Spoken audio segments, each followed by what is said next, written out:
नमस्कृता दोस्तों, आज हम लोग मंदाकिनी नदी वर्णनम पाठ का दूसरा श्लोक का अध्ययन करेंगे। चलते हम लोग दूसरे श्लोक की ओर। कहता है, नाना विदय तीर रुह बीताम पुष्प फल द्रुमय राजंतीम राजराजस्य नलिनीमिव सर्वतः। देखिए, यहाँ श्री राम सीता को मंदाकिनी नदी का दर्शन कराते हुए कहते हैं, हे सीते, यह जो मंदाकिनी नदी है, यह मंदाकिनी नदी नाना विधय अनेक प्रकार के तटों पर तीर रूह है। तो नाना विधय अनेक प्रकार के तीर रूह है तटों पर उगे हुए पुष्प फल द्रुमय फूल एवं फल से युक्त वृक्षों से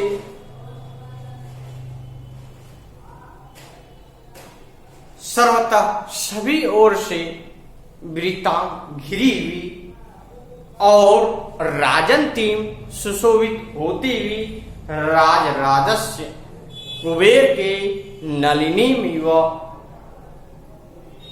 सरोवर के समान प्रतीत होता है।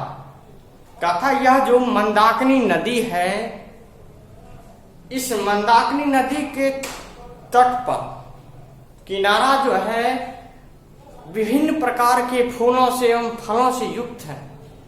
जिस प्रकार कुबेर के सरोवर के तटों पर विभिन्न प्रकार के फूल लगाए जाते थे, वहां सुशोभित होती थी, उसी प्रकार यहां प्रतीत हो रहा है। मतलब कुबेर के सरोवर की तुलना इस मंदाकिनी नदी से हुई है। श्री राम ने मंदाकिनी नदी का जो वर्णन किया है, वह कुबेर के सरोवर के समान है। तो चलते हम लोग अन्वय सहित अर्थ की ओर। कहता, हे सीते, हे सीते, कौन कह रहे हैं? श्री राम कह रहे हैं, हे सीते, नाना विधय विभिन्न प्रकार के,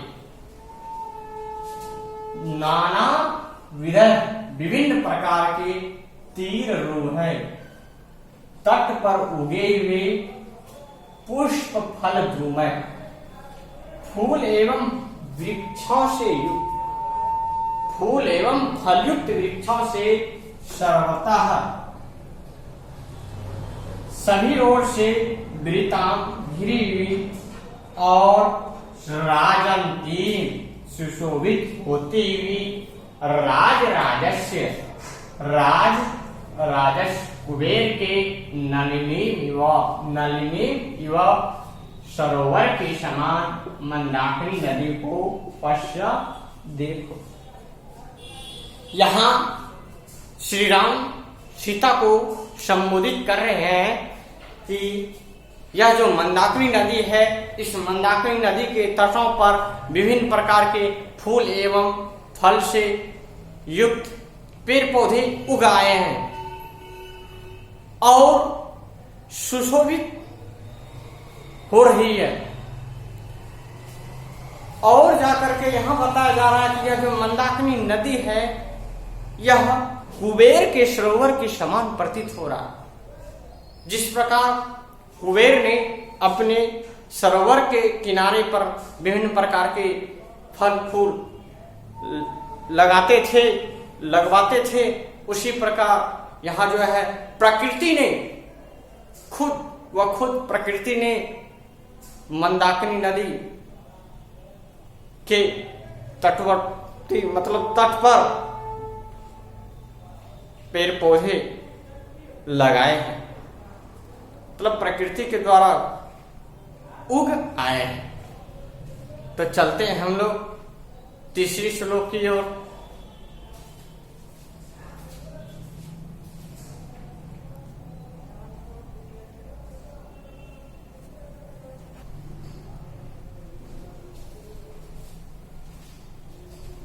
चलते हैं हम लोग तीसरे श्लोक की ओर।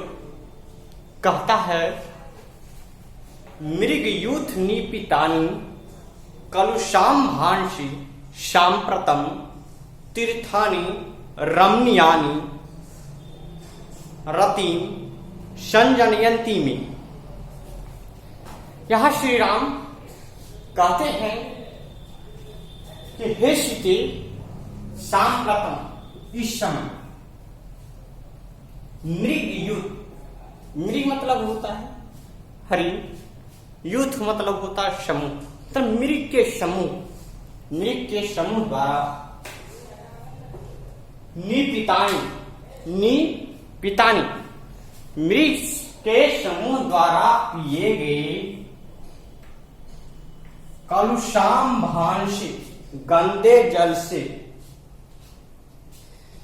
कहता है इस समय जो है मृग के समूह ने जल पिया, जिससे क्या हो गया है, जल गंदा हो गया। क्या हो गया? गंदा। कहता है गंदे जल से युक्तानि युक्त इमानी तीर्थानी, ये तीर्थ स्थल रमणीयानि रमणीय और रति आनंददायक में मुझे संजयंती लग रहा है। यहां कहने का तात्पर्य है कि इस समय जो है मृग के समूह ने आकर के पानी को गंदा कर दिया। मृग के समूह आए और पानी जो पिया उससे क्या हो गया है, पानी गंदा हो गया है। उस गंदे जल को देख करके उनका जो है मन, श्री राम का मन क्या हो रहा है, रमणीय और आनंददायक दृश्य को देख करके प्रफुल्लित होने, वहां के मनमोहक दृश्य गंदे जल को देख करके क्या हो रहे हैं, श्री राम जी प्रफुल्लित हो रहे हैं। एक बार देख लेते हैं फिर।